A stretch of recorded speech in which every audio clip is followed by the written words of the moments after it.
She walked into her ex-husband's wedding wearing a sapphire gown, a diamond pendant, and a billionaire on her arm.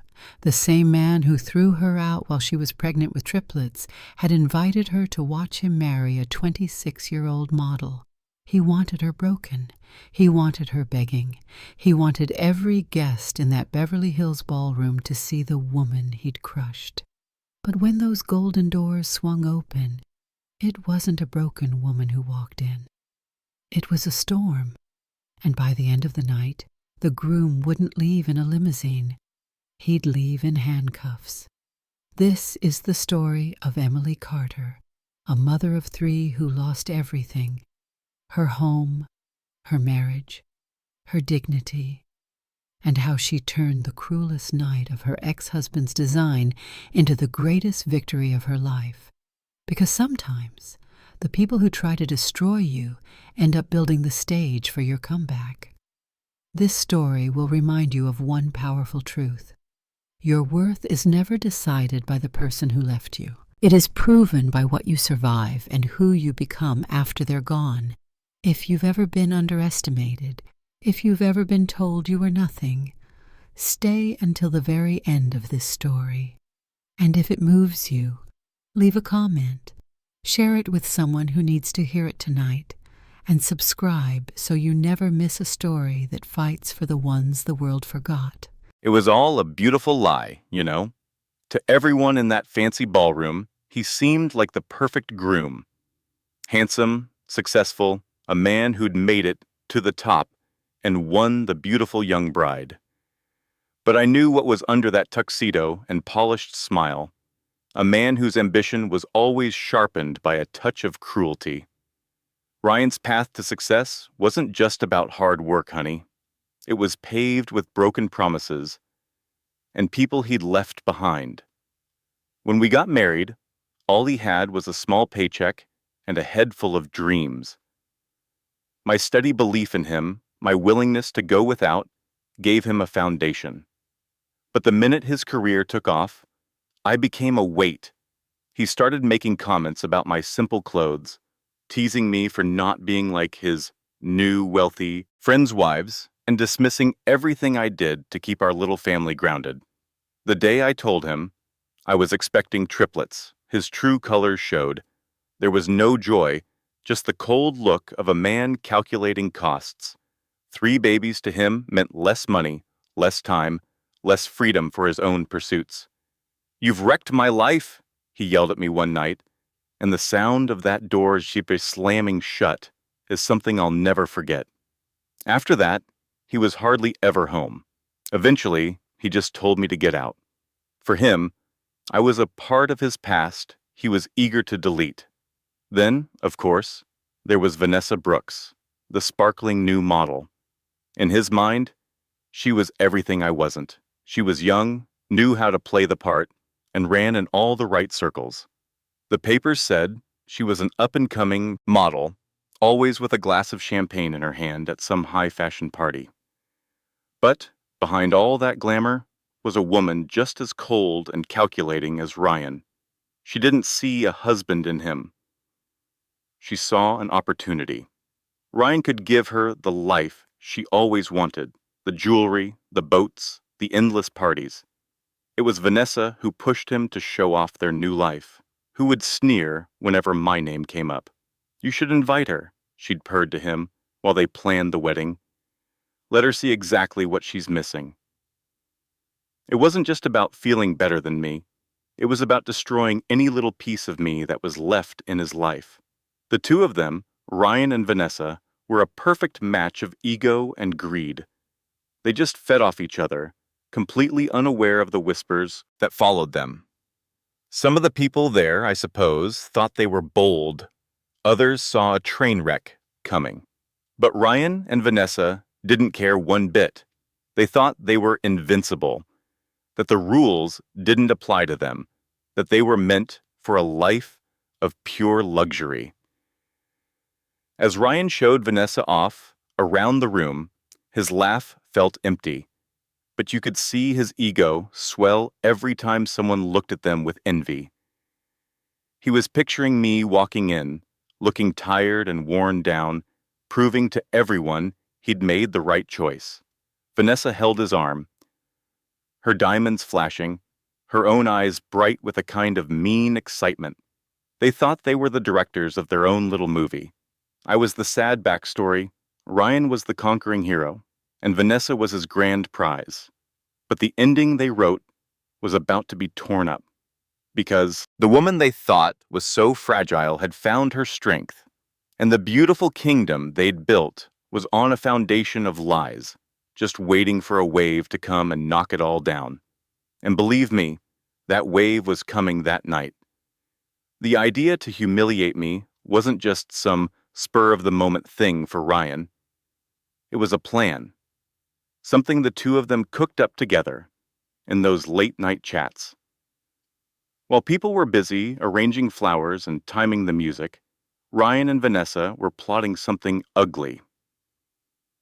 "Are you certain she'll even show up?" Vanessa had asked him one night, looking out over the city from their fancy apartment. She held her champagne glass, and her new ring sparkled. "Oh, she'll be there," Ryan said, so sure of himself. "She has too much pride not to, and if not pride, then morbid curiosity. She'll have to see me to see what she gave up."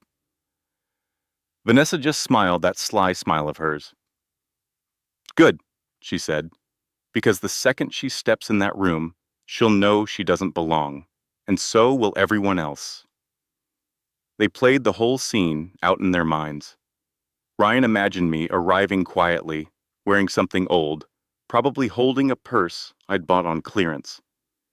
He saw me standing by myself near the back of the room as all the cameras flashed on him and his beautiful bride. It was going to be their masterpiece, a silent little play that made me look pathetic, and her look like a queen. But Vanessa, she wanted to twist the knife. "Let's make sure." "You see, honey, their whole plan was to make a spectacle of me. Vanessa's idea, of course. She'd point me out to the photographers, and they'd stand there smiling with me in the shot, like a ghost nobody could see, a phantom from his past there to witness his grand new life. Ryan, bless his heart, thought it was brilliant. He even planned a toast, something clever to thank those who'd stood by him when, as he put it, others hadn't. It was all a show for their friends, a chance for them to chuckle into their champagne glasses while I fell apart. Every little detail they added just made their game crueler. For them, that wedding was never about starting a life together. It was a victory lap, meant to prove that they had won the prize and I was left with nothing. They were so petty, they even planned the seating with me in mind. Ryan told the event staff to save an empty chair for me, way in the back, just in case. Vanessa, with that glint she got in her eye, made sure the table right next to it was full of the biggest gossips in town, ready to stir the pot. By the wedding day, they had it all figured out. I can just picture him standing in front of the mirror, fixing his cuffs, telling himself, "Tonight, she's out of my life for good." And her, slipping into that expensive dress, whispering, "I'll be the only Mrs. Mitchell they ever talk about again." The funny thing is, for all their scheming, neither one of them had a clue what was their perfect stage, all shiny with gold and champagne, was about to come crashing down, because the woman they were expecting, that broken little thing, well, she wasn't the one who was coming. I was walking in with a strength they couldn't possibly imagine, and I wasn't coming alone. The trap they'd so carefully set for me was about to spring shut right on them. The night before that wedding, I remember sitting on my lumpy old couch in that tiny apartment, just holding my head in my hands. The only light was from one little lamp, making the shadows on the worn-out wallpaper look so long and sad. Your baby toys were all over the floor, bottles were on the counter, and I could hear you three stirring in the bedroom. I just rocked back and forth, feeling a tiredness so deep it was in my bones. Things had been so hard since he'd kicked me out. I was barely getting by, working any job I could find just to put food on the table. I cleaned offices late at night, folded laundry all day, and watched the neighbors' kids in between. My hands were always chapped and sore, my back was always aching, and my eyes were always stinging from lack of sleep. It felt like the world was constantly reminding me I was a failure. Friends I thought I had stopped calling. I'd hear them whispering that I'd married out of my league and got what I deserved. Strangers would stare at my belly when I was pregnant and later at the stroller. 3 babies, no husband, no money. Even at the grocery store, buying formula with food stamps, I could feel the pity in people's eyes, and it stung. That night, putting you 3 to bed, the tears just started falling and wouldn't stop. I promise you, I whispered to you all, stroking your little heads, I won't let you ever feel unwanted. I'll break before I let you feel what it's like to be abandoned. But honey, on the inside, I was breaking. That wedding invitation was sitting on the kitchen table. The gold letters just mocking me. I'd almost ripped it up a dozen times. But there it sat, a constant reminder that while I was struggling, he was living it up with crystal glasses and fancy food. I knew why he sent it. It wasn't kindness, it was pure spite. He wanted me to be there to witness his triumph. I remember holding that card and just sobbing, feeling so torn between anger and complete hopelessness. A big part of me wanted to throw it in the trash, to not give him the satisfaction. But another part, a little voice deep down, told me I couldn't keep hiding. I had been making myself small for so long, trying to avoid judgment. Maybe it was time to just walk into the fire. But oh, I was so scared. I could see it all. Me walking into that room in my simple dress, trying to manage you 3, and every single person staring, their laughter feeling like little daggers. I could see Ryan's smirk, Vanessa's cruel smile, and hear the whispers, "That's the poor ex-wife. Look at her now." The shame was just so heavy, I didn't think I could bear it. That night, with the rain pattering on the window, I just curled up on that old sofa and let it all wash over me. I cried until my throat was sore, and I finally fell into a fitful sleep. I dreamed of Ryan's face, sneering at me, telling me I was worthless. I dreamed of Vanessa, covered in jewels, just laughing. And I dreamed of myself, all alone and invisible in a crowded room. I didn't know it then, of course, but that storm inside me was forging something new. It was building a fire that would get me into that ballroom, not as a victim to be pitied, but as a person they could no longer ignore. Hitting rock bottom wasn't the end for me, sweetie. It was just where I started to climb. The next morning, the sun barely peeked through the cheap curtains of my little place. It's funny, sweetheart, how a single day can change your entire life. I was so tired then, running on nothing but fumes. I barely slept, just staring at the ceiling, thinking about what he was going to do. You 3 were so tiny, sleeping in your crib, and honestly, you were the only thing that kept me going. I'd kiss your little heads and make promises I had no idea how I'd keep. I remember a knock came, and my heart just about stopped. We never had visitors. When I opened the door, there he was, Alexander Harrington.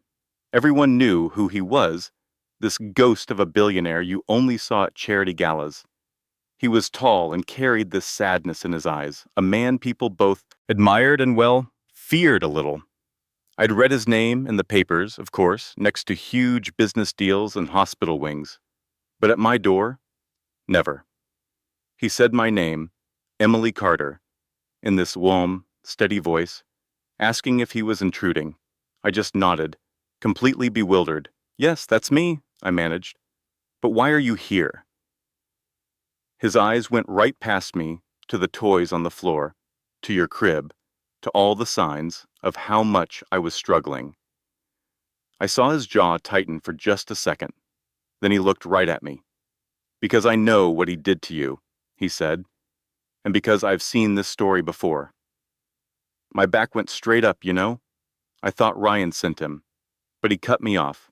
Ryan didn't send me. I'm here because I watched my own mother go through this. My father left her for someone else when she got sick. She died of cancer all alone. His voice broke, just for a moment, before he pushed on. My wife. She fought cancer, too. I threw everything I had at it, but I still lost her. I know what it's like to see someone you love hurt by that kind of cruelty, and I promised myself I would never just stand by and watch it happen again. I couldn't breathe.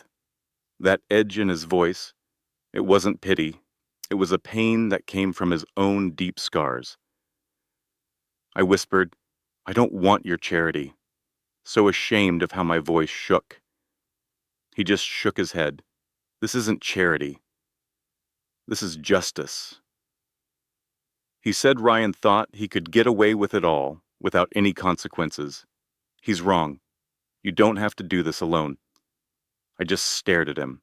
My heart caught somewhere between disbelief and this tiny flicker of hope I hadn't felt in so long. Why on earth would a man like him, with all that money and power, give a second thought to me? But looking into his eyes, I didn't see any judgment, just recognition. It was like he saw his own pain in mine. My voice broke when I told him, I can't walk into that wedding, not when he wants to see me fall apart. And he said so softly, then don't walk in as his victim. Walk in as the woman he underestimated. I'll make sure of it. That promise he made, honey, it felt like solid steel. For the first time in what felt like a lifetime, I felt a little bit of my own strength returning. What I couldn't have known then was that this man, who had been broken and rebuilt by his own grief, was about to turn your father's cruel little show into the very stage of his downfall. And Alexander Harrington, I would soon learn, never walked into a fight he wasn't prepared to win. Those few days before the wedding were a complete blur. I was trying to take care of you three and fight off this constant voice in my head telling me I was making a huge mistake. Every time I glanced at that invitation on the counter, I could feel the weight of your father's spite. He wanted to see me humiliated. But Alexander, he wasn't a man who made idle promises. On the morning of the wedding, a big, shiny black limousine was parked right outside our building. I remember just staring out the window, holding you kids, completely stunned. All the neighbors were peeking out their doors, whispering. For once, I wasn't leaving the house looking like a mess of worry and diaper bags. I was stepping into a fairy tale. As I walked up, Alexander was there, holding out his hand. Emily, he said, today isn't about him. It's about you taking back your dignity. Let me help you show them who you really are. Inside that car, it was like another world. The seats were soft leather, there was quiet music playing, and a stylist was waiting with a whole rack of dresses. I just gasped. This is too much. I can't. But Alexander just shook his head. You've given up more than enough. Let me give something back. The stylist was so kind, showing me all these beautiful gowns. At first, I was so hesitant, my hands were trembling, just touching the silks and satins. But then I tried on this deep sapphire gown, and honey, the whole world seemed to shift. The fabric fit perfectly, the color made my eyes pop, and for the first time in years, I looked in the mirror and didn't see a worn-out mother.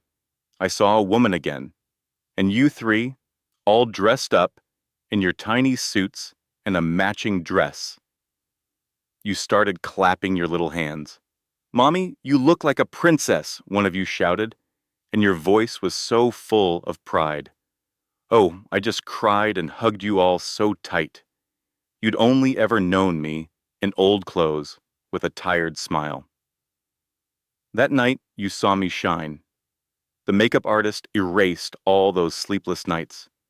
A hairstylist gave me soft curls, and a diamond pendant, a quiet gift from Alexander, rested right here, catching the light. I touched it, so nervous, but all he said was, "Consider it armor." As that limousine drove toward the Beverly Hills Grand Hotel, my stomach was in knots.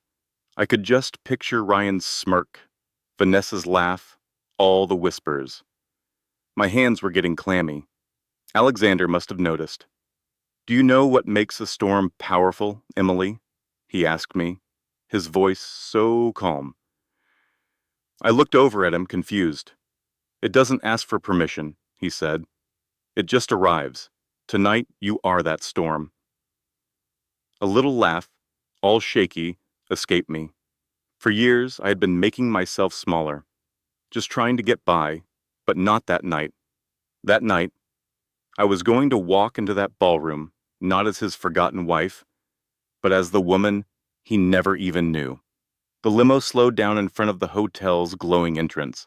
There were photographers everywhere, their cameras flashing like lightning at every car. The second-hour doors opened. You could hear the whole crowd gasp.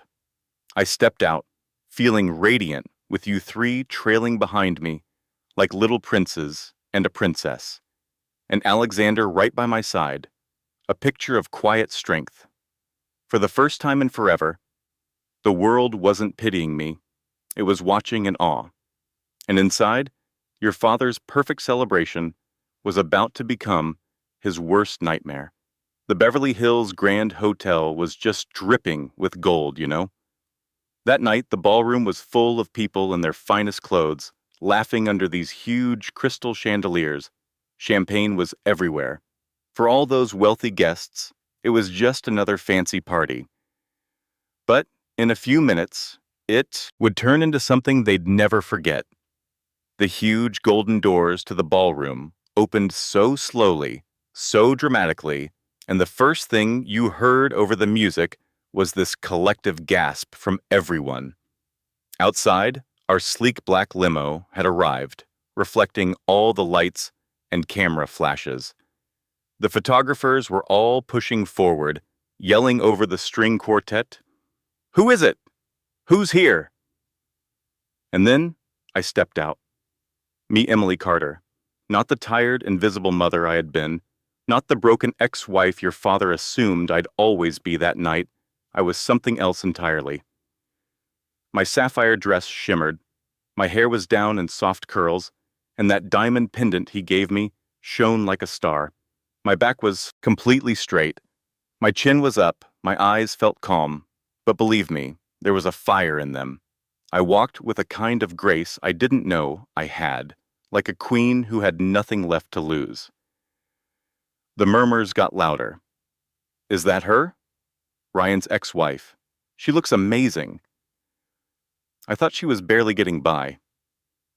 But I wasn't by myself. Right beside me was Alexander Harrington, the mysterious billionaire whose very presence could make a room go silent. He was in this perfectly tailored, dark suit, with his hand resting so gently on my back, but it felt like a shield. Seeing him with me sent a shockwave through the room. People were whispering like mad. Why is she with him? Alexander never brings anyone to these things. And then came the final surprise. 3 little figures stepped out of the limousine. You 3, dressed in your tiny tuxedos and a beautiful little dress. Your eyes were so wide, just taking it all in. You held my hands, not having any idea of the chaos you were causing. The gasps in the room turned into this dead, stunned silence. The whispers were like fire running through the crowd. "Those are his children. They look exactly like Ryan. My God, he left them." Across the ballroom, I saw your father's smirk just freeze on his face. The champagne glass in his hand actually trembled. For weeks, he'd been bragging about how I'd embarrass myself if I dared to show up. But watching me walk in with a billionaire at my side, and with the 3 of you, his living, breathing secrets trailing behind me, The humiliation was all his. Vanessa's face went hard as stone, her perfect smile just cracking. She grabbed Ryan's arm, her nails digging right into his suit. "What is she doing here?" she hissed. "And with him?" The orchestra kind of stumbled, the music faltering as every single person turned to look at the entrance.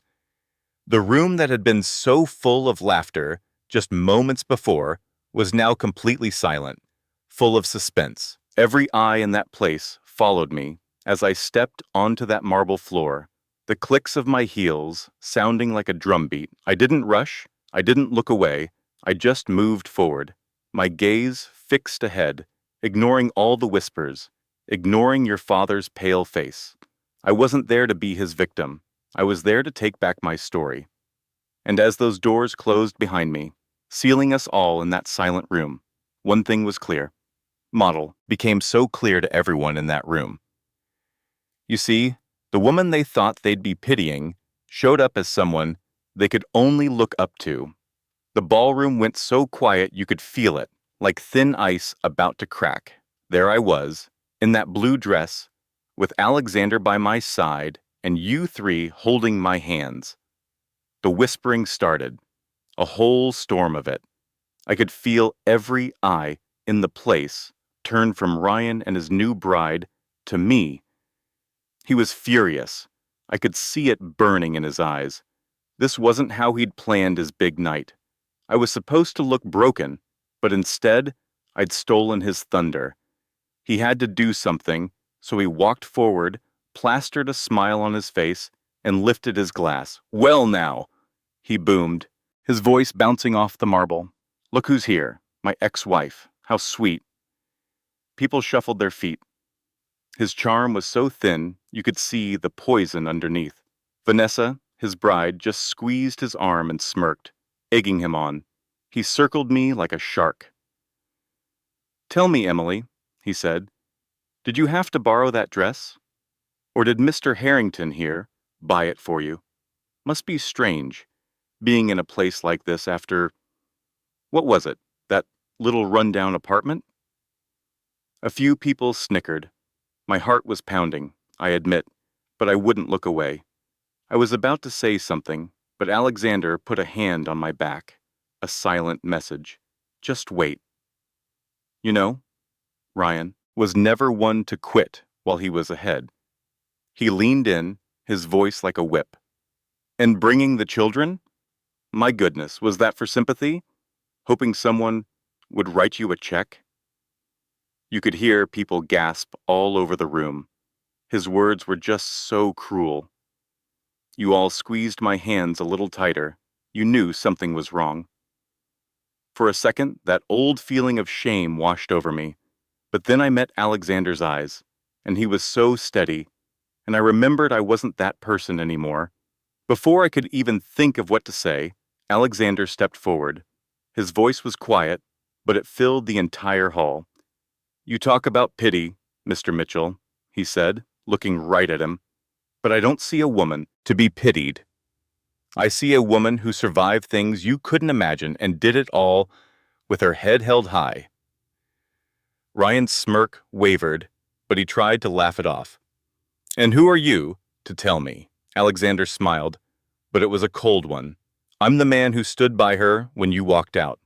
I'm the one who saw her value when you threw it away. And I'm the one who's going to make sure everyone knows what kind of man you really are." The room just erupted in whispers. Vanessa went pale. She could feel things shifting.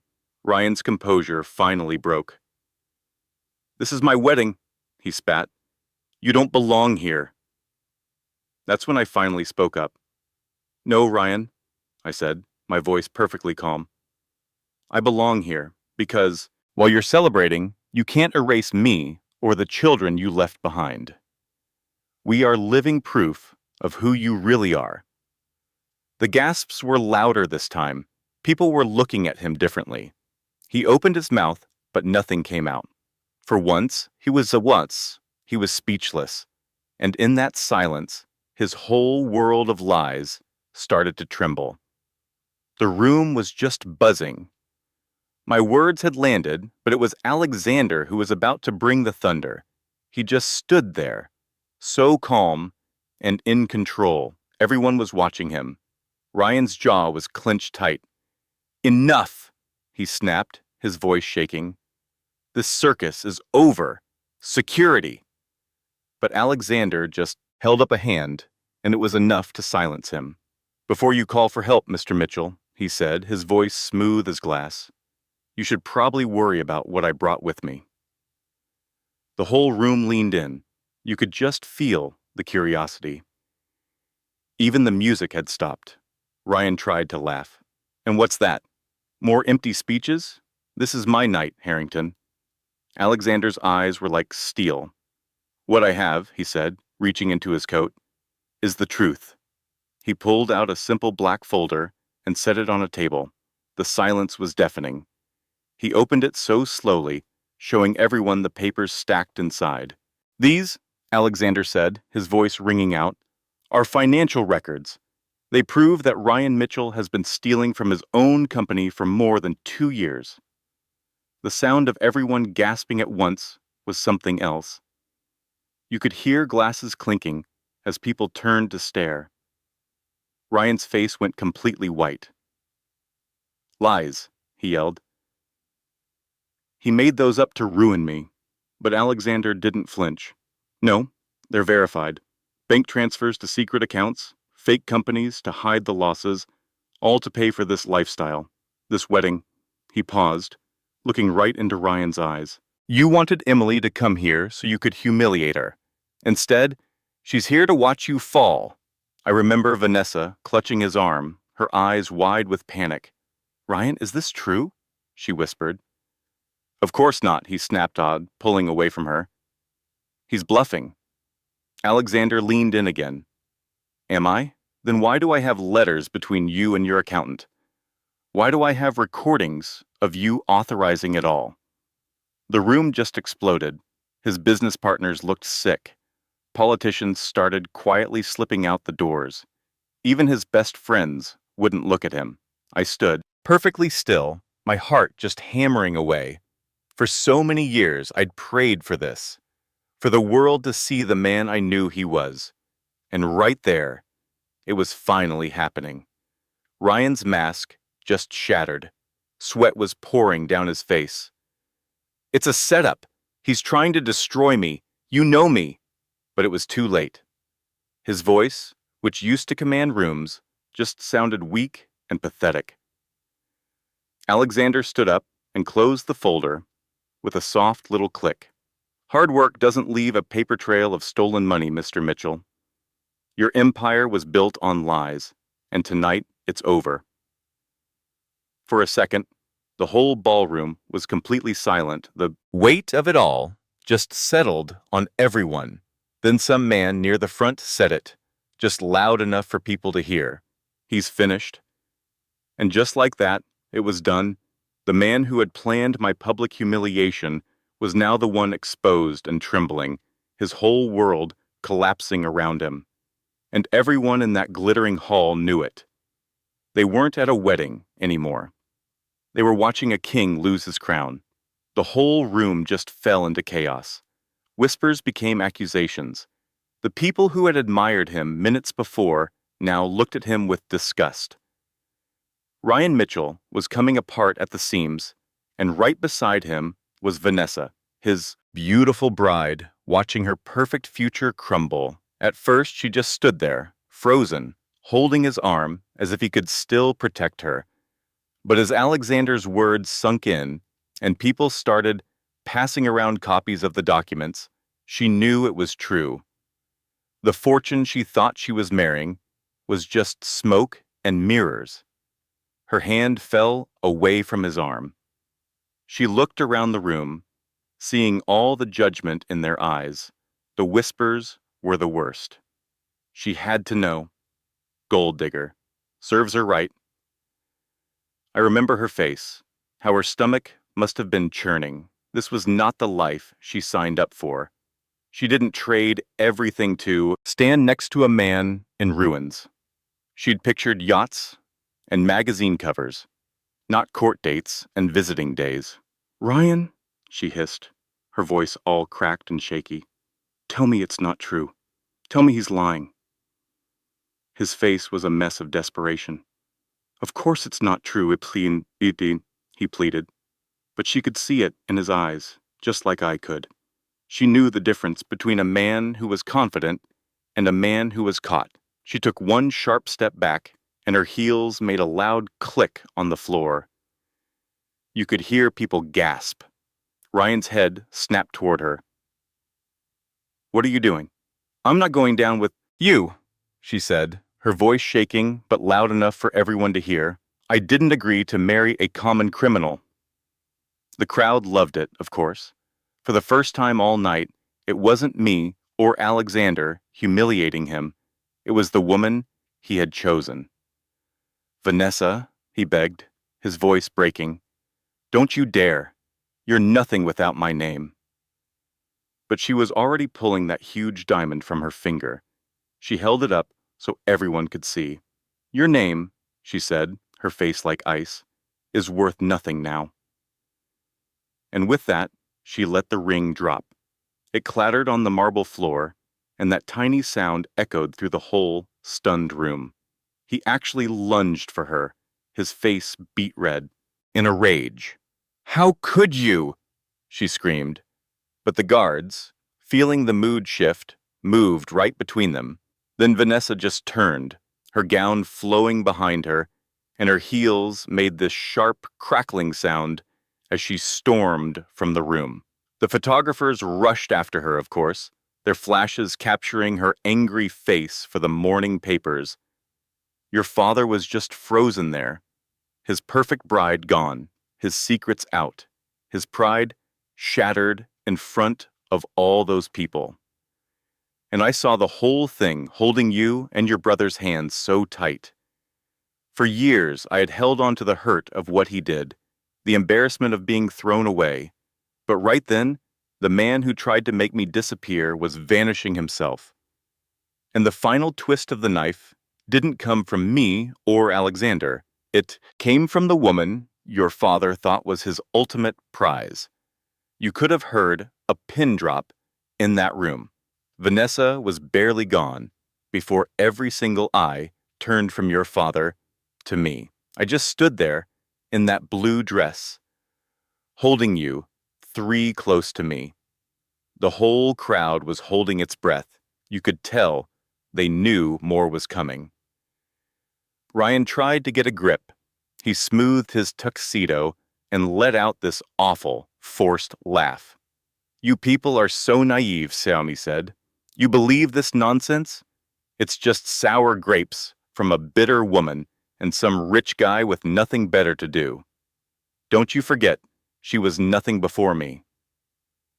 My fingers squeezed your little hands. For the longest time, honey, his words had haunted me. Nothing without him.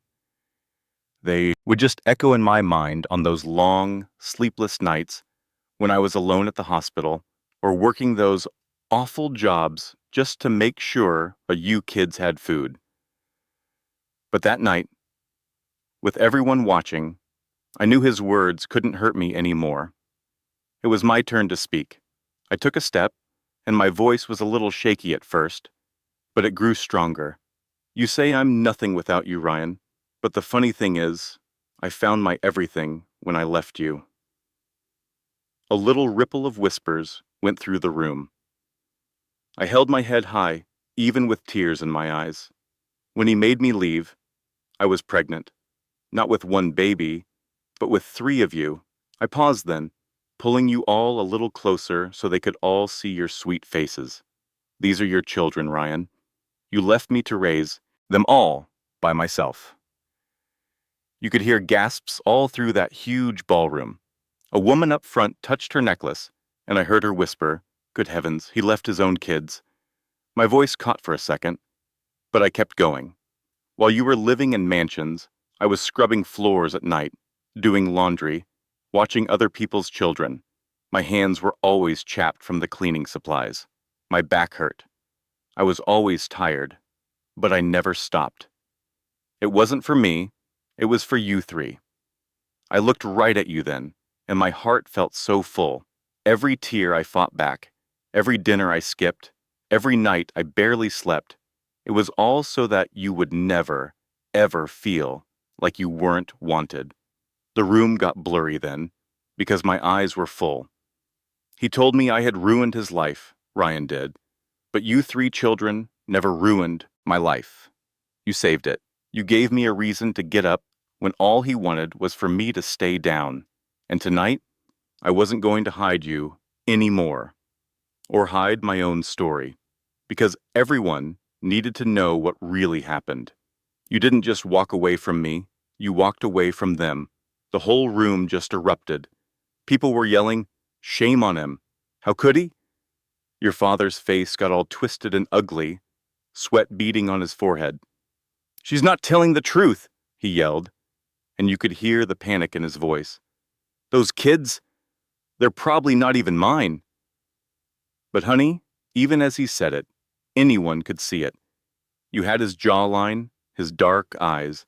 The whispers in the room changed from doubt to certainty. Nobody questioned me after that. Alexander came in and stood by me, putting his hand right on my shoulder, and his voice was so steady. He said, "She has nothing to prove. Anyone can see the truth, and the truth is stronger than any lie you've ever told." My tears were shining in the light, but my voice was clear when I said my last piece to him.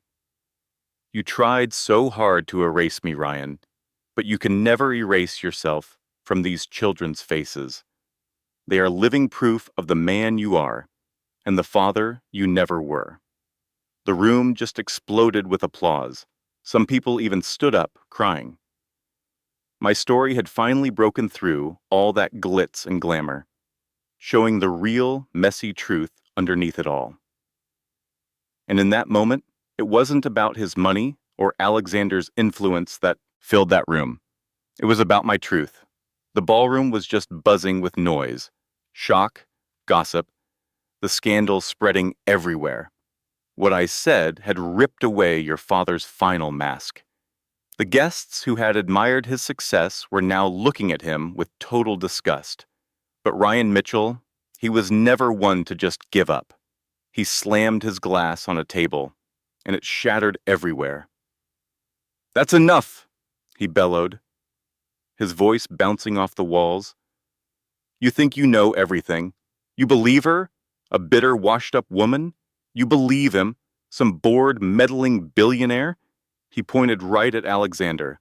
"You're all fools. I made this company. Me. And I'm not letting anyone destroy it." His voice started to shake with desperation, but he kept going. "You're calling me a crook? Well, prove it then. Where are your cops? Where's your evidence? This is my wedding, my party, and none of you." Before he could say another word, the big doors to the ballroom burst open. 2 police officers in uniform walked right in, their badges shining in the light.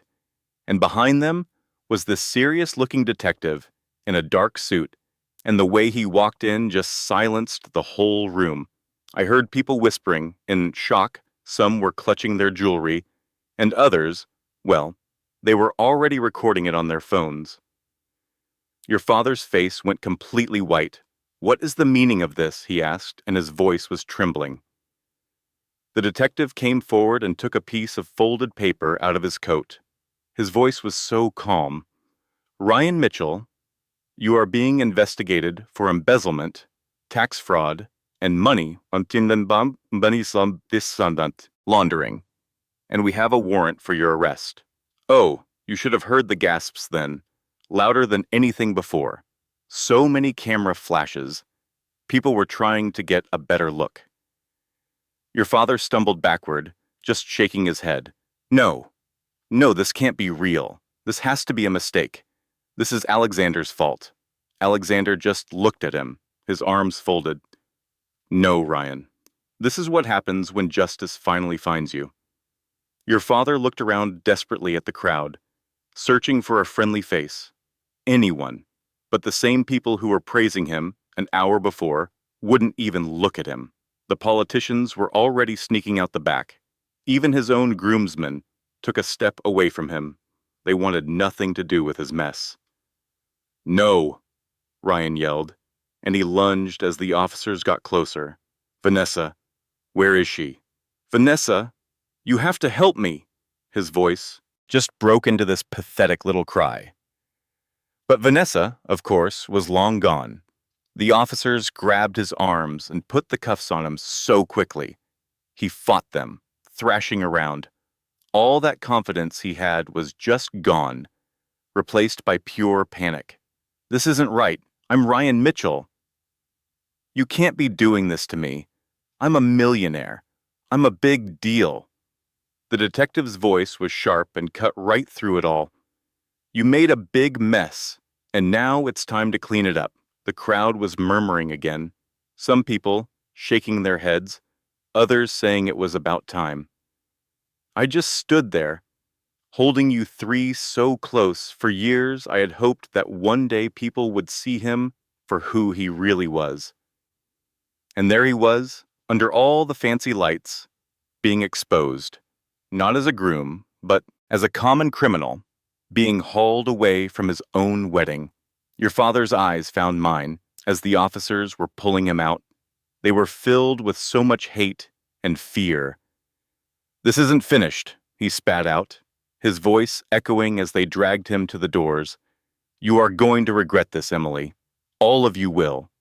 But his threats didn't mean anything anymore, not over the sound of everyone's disgust and the click of those handcuffs. And when the doors finally slammed shut, it felt like the whole room could breathe again. Ryan Mitchell had come in that night expecting to be crowned a king. He left it as a prisoner. Now, while all that was happening, I later heard that Vanessa Brooks was already running down the hotel's marble steps. Her heart was probably pounding, her heels clicking on the stone, while photographers were all around her. She was trying to hide her face, but the flashes just wouldn't stop. "Vanessa, did you know? Are you leaving him? Was it always about his money?" You can just imagine the questions they were yelling at her. She had thought that night was going to be her big moment, when she finally made it into that world of money and status. Instead, she was running away in disgrace, her expensive dress getting dirty on the ground. She'd left that giant diamond ring somewhere in the ballroom, and she jumped into a car that was waiting, slamming the door shut as they banged on the windows. Her hands were shaking, I was told, as she tried to make a call. "Victor, come on, pick up," she was saying. Victor was her secret plan B, some other rich man she'd been talking to behind your father's back. She figured if Ryan's world came crashing down, Victor would be there to catch her. But when he finally picked up the phone, his voice was like ice. He said, "Vanessa, do you think I'm an idiot? Your face is already all over the news. Do you have any idea what this kind of scandal would do to my business? Please, Victor, just listen," she pleaded. "I didn't know anything about it. Ryan fooled me too. I'm free of him now. We can be together." But he just laughed this cold, bitter laugh. "Free, honey, you're toxic. Nobody wants to be associated with you now. My reputation is worth more than you are. Don't ever call me again." And then he just hung up. Vanessa just stared at her phone, her whole world sinking. She tried calling others, one by one. Friends, other models, anyone she knew with money, but her fall was fast, honey. I heard her friends stopped answering her calls. Doors that used to swing wide open for her slammed shut.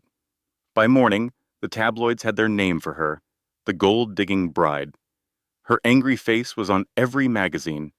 All her fashion work just evaporated. Turns out, she was living on credit, propped up by Ryan's stolen money. When that disappeared, so did her fancy life. It all came crashing down, almost overnight. Before you knew it, she had to sell everything, her dresses, her jewels, even her car. The photographers loved getting pictures of her without makeup, looking lost. The world can be cruel that way. I imagine her, alone in some tiny apartment, Looking in the mirror and not recognizing herself, she wasn't a millionaire's bride anymore, just a story people tell. I think that's when it hit her. Her whole life was built on his lies, and when they fell apart, she did too. She thought she was marrying a king, but she'd tied herself to an anchor. In the end, with no money, no friends, and no one to turn to, just the sour reality of it all. Back in the ballroom, things had calmed down, but you could feel what happened hanging in the air. Your father, well, Ryan, was gone, in handcuffs. Vanessa had run off, and there was just this silence from everyone, all staring at me. Me, the woman they'd all written off. I was standing right in the middle of the room, with you three holding on to my dress, and Alexander right beside me. For so long, I'd held all that hurt inside, crying where no one could see. But standing there, under those lights, it was like a dam broke inside me. I almost couldn't stand. You all looked up at me with those big eyes, knowing something huge had just changed. And sweetheart, you tugged on my hand and whispered, "Mommy, are we safe now?" Oh, that broke my heart in the best way. I remember kneeling down and just pulling you all into a huge hug, kissing your heads. I could barely get the words out, but I said, "Yes, my loves, we're safe now." Mommy kept her promise. The room went quiet all over again. I saw people tearing up, looking ashamed for ever believing him. And for me, everything came flooding back. All those nights I rocked you to sleep, hungry myself, the long days at work, just hoping I'd make it through the shift, being gossiped about, feeling so judged. It hurt seeing his face in magazines while I was cutting coupons, but I got through it. I did more than get through it. I endured. I stood up, and those weren't sad tears anymore. They were proud ones. I looked at everyone and said something about how I used to think I was weak, that I needed him, but I told them I was wrong. That real strength isn't about money. It's about what you can live through, and I had lived through it all. People started clapping, slowly at first, and then it was like thunder. It felt like it was washing away all the years of hurt. Then I turned to Alexander. I had to ask him, "Why did you do all this for me? You didn't have to." He got this look in his eyes, a sad look I recognized. He told me quietly that he knew what that kind of cruelty did to people. He'd seen it with his own mother, and it had taken his wife from him. He said, when he saw what was happening to me, he couldn't just let it happen again. That I deserved more than just to survive. I deserved to be at peace. And then he said, and maybe I do too. My heart felt tight, but it was a good feeling, like hope. I'd built such high walls around myself, you know? But his words started to knock them down. The clapping went on, but I didn't need it as proof from all those people. It was just confirming what I finally knew myself. I had walked through fire and was stronger for it. For the first time in so long, I felt light. The burden was gone. I was finally free. The clapping died down, and the room got really quiet. Everyone was looking at Alexander, who was standing there beside me, so solid and calm. He had this soft look on his face, but a fire in his eyes that just made everyone listen. He walked over and took the microphone, the one meant for the wedding speeches. He looked right at me, and it felt like everything else in that huge room just faded away. "Tonight," he started, his voice was so full of feeling, "we all saw the truth. We saw a woman's courage and a mother's love." He looked at me and said, "Emily Carter, you're stronger than you think, and you're not alone anymore." I remember my breath catching. I had no idea what he was planning. Then he knelt to your level, you three. His whole face softened. He said to you, "Children, I know I can't replace what you've lost, but I swear I will never leave you. I will protect you and love you like you're my own." The whole room started whispering. They could hear how much he meant it. You all looked up at him, and one of you whispered, "Really?" And he smiled, his voice a little shaky, and said, "Really." Then he stood up and turned back to me. He reached into his pocket and pulled out a little velvet box. You could hear everyone gasp. My hand flew up to my mouth. I just started crying. "Emily," he said, and his voice cracked. I thought my heart was closed for good. I'd buried it with so much pain. But then I met you. I saw how strong you were, and how much you loved your children, and it was like you healed something in me. You showed me that love isn't about being perfect. It's about being tough and never quitting. Then he got down on one knee. The whole room went dead silent. "I don't want to just be with you tonight. I want to be with you always. Emily Carter, will you marry me? Let me be the father these children deserve." Everyone was holding their breath, waiting. The tears were just pouring down my face by then. I had thought for so long that no one would ever want me again, but there he was, a man who understood what it was to be hurt, who didn't see me as damaged. So I knelt right there in front of him, with you kids all around us, and I whispered, "Yes, yes, I will." The applause was deafening, louder than anything I'd ever heard. People were on their feet, clapping, crying. You kids were so happy, you just threw your arms around Alexander.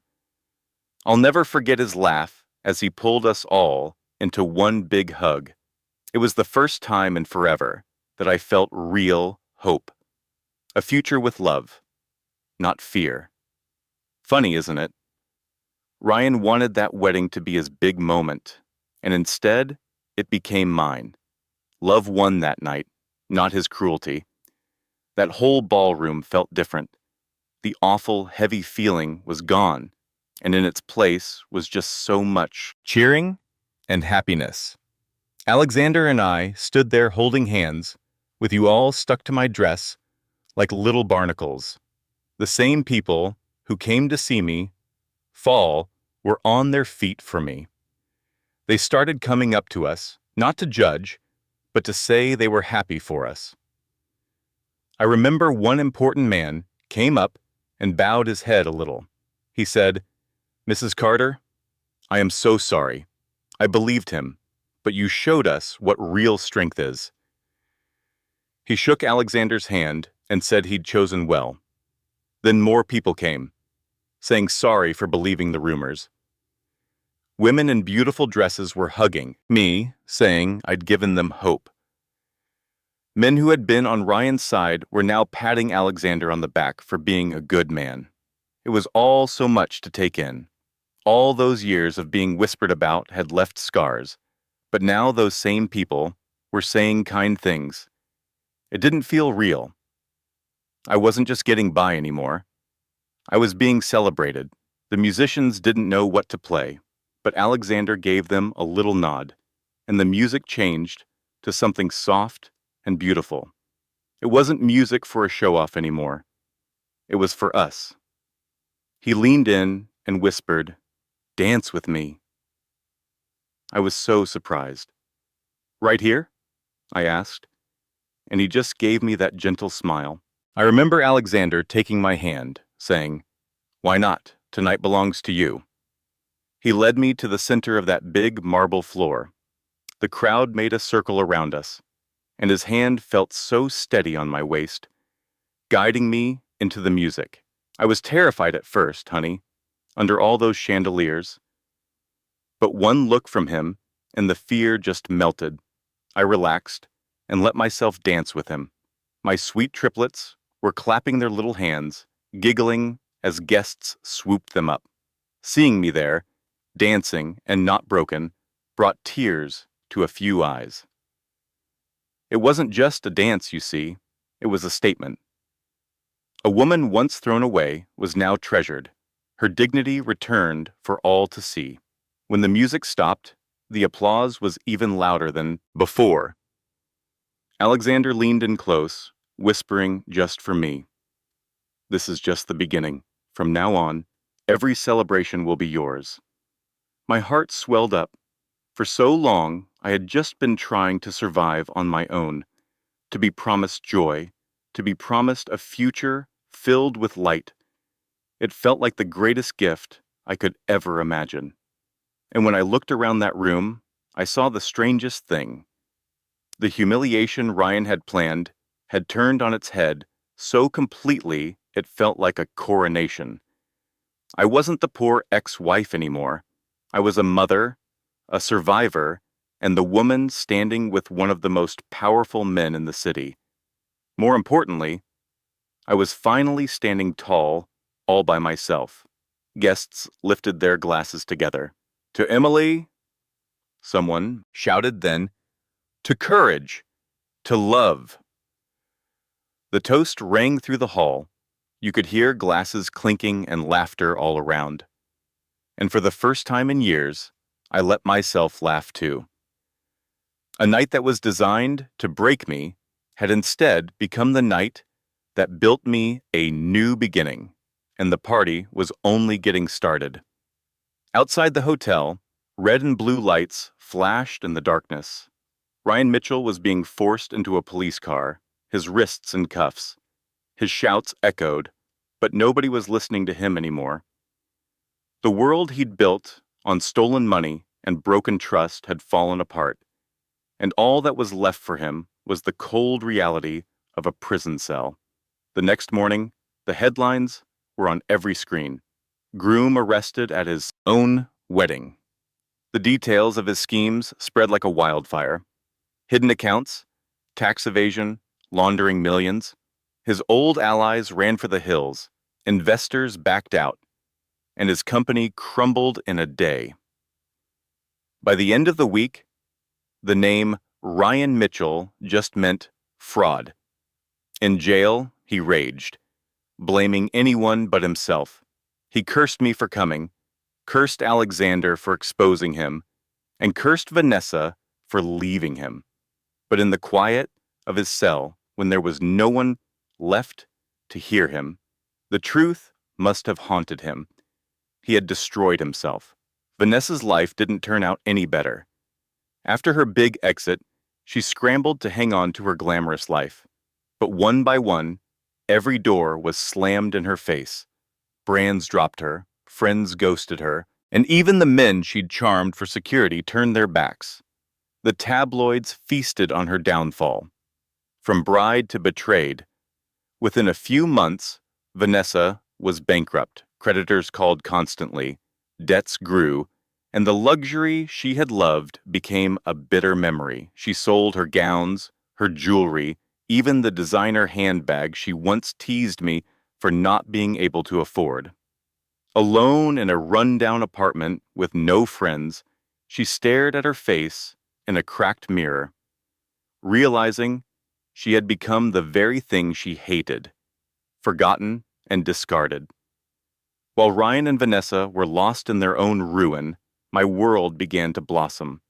In the days after the wedding, people who once whispered behind my back now said my name with respect. Articles praised my bravery, calling my story a testament to a mother's strength. I received invitations to charity events and women's foundations, all asking me to share my story of resilience.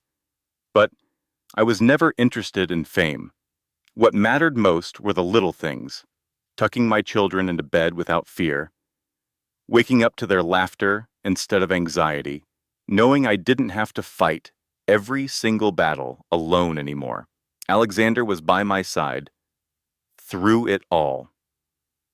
He didn't just promise love, he showed it.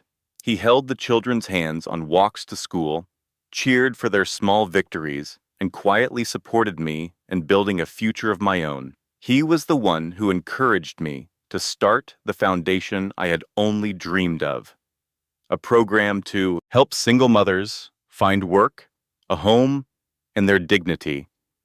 Together, we turned our past pain into a new purpose. One evening, weeks after the scandal, I was standing on the balcony of Alexander's home, watching the sunset paint the sky gold. My children were playing below in the garden, their laughter ringing like music. Alexander came to stand with me, his hand warm in mine. "Do you regret it?" he asked softly. I turned to him, my eyes clear. "No, everything I went through, yes, it broke me, but it also made me stronger, and it brought me here, to them, to you." For the first time in years, my heart felt light. The past no longer had a hold on me. The shame was no longer a chain. Ryan and Vanessa had lost everything. I had gained everything that mattered.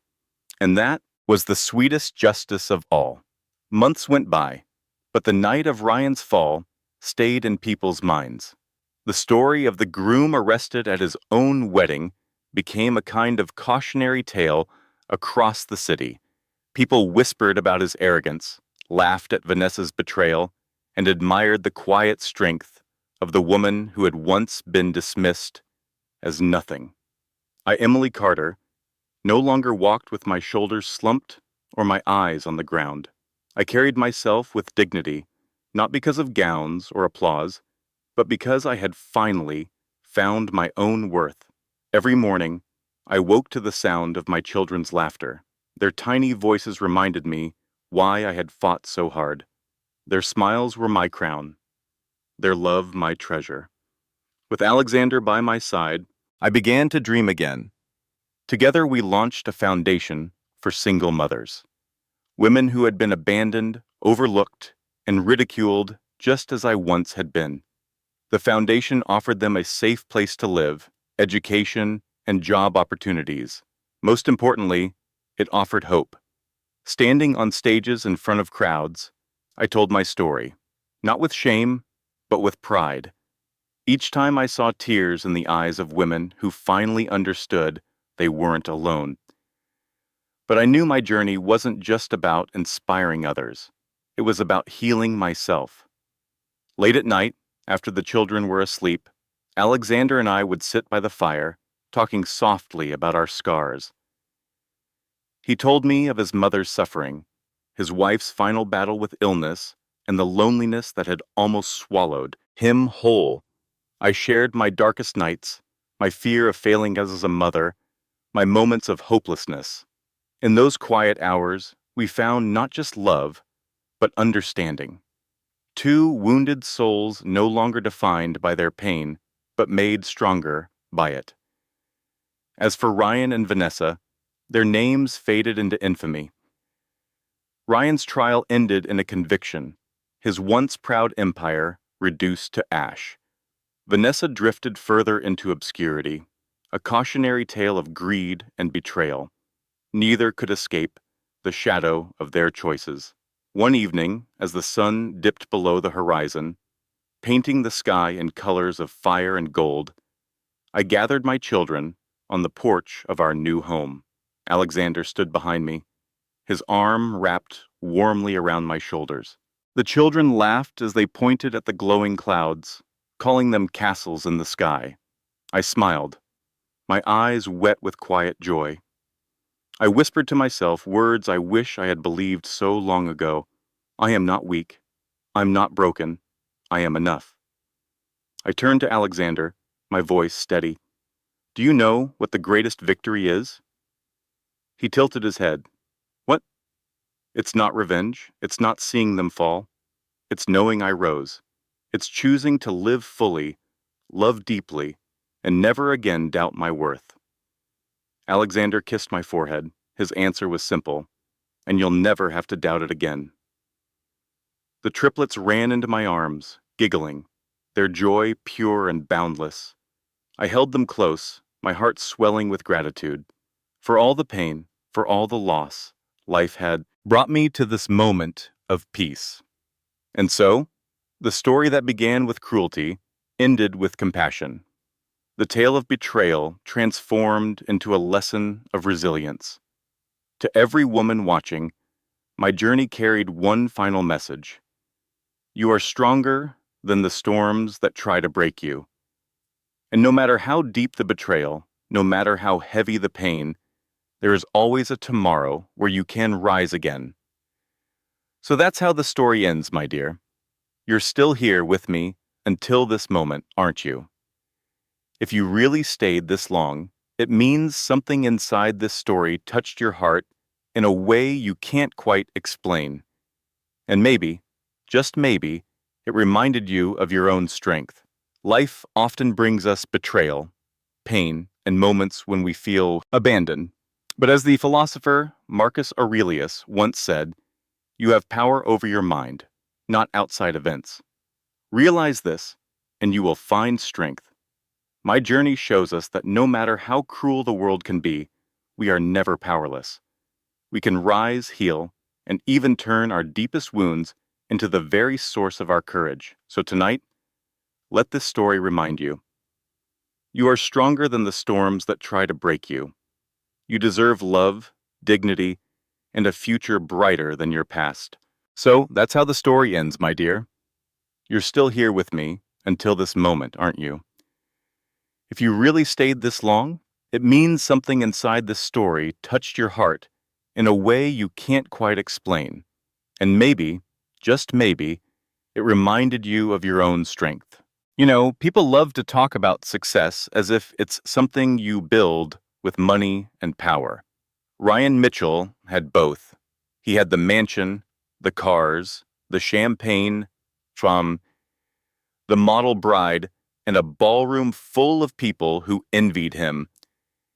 And yet, in the end, he had nothing. Because everything he built was held together by lies, and lies, no matter how expensive the packaging, always fall apart. But Emily had nothing the world respects. No money, no connections, no fancy clothes. She had chapped hands from cleaning other people's offices. She had a back that ached from folding laundry all day. She had 3 babies who needed her, and a heart that had been shattered so many times she didn't think it could feel anything anymore.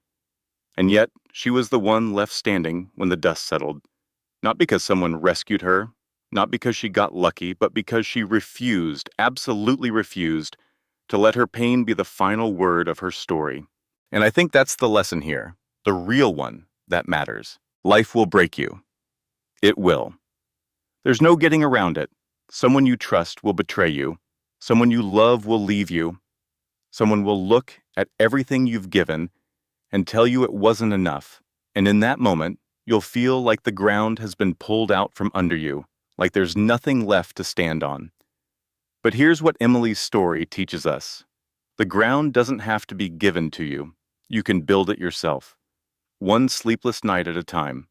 One skipped meal at a time. One whispered promise to your children at a time. Strength isn't something you're born with. It's something you earn through every moment you choose not to quit. And let's talk about Ryan and Vanessa for a moment, because their downfall isn't just satisfying to watch.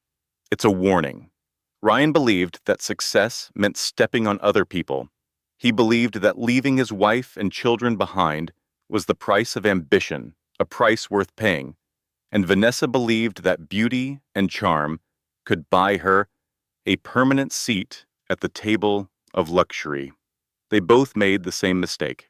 They measured their worth by what they could take from the world, not by what they could give to it. And when the taking stopped, they had nothing left. That's the thing about building your life on someone else's pain.